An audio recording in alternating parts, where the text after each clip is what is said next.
Hey you, and welcome to this video where I will help you out how you can see dislikes on YouTube again.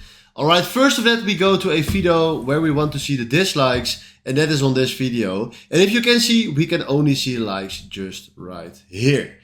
The option that I will show you from now is only available in a Google Chrome extension. So make sure that you are logging into a Google Chrome application. And from here, tap on the three dots just right here. Then tap on extension and then go to visit Chrome Web Store. From here, fill in YouTube dislike, go to that extension and make sure that you add it to Chrome. Then do add extension. And right now we just added the return YouTube dislike. And this is exactly what we want. Alright, right now we remove this and remove this. And if we refresh this page,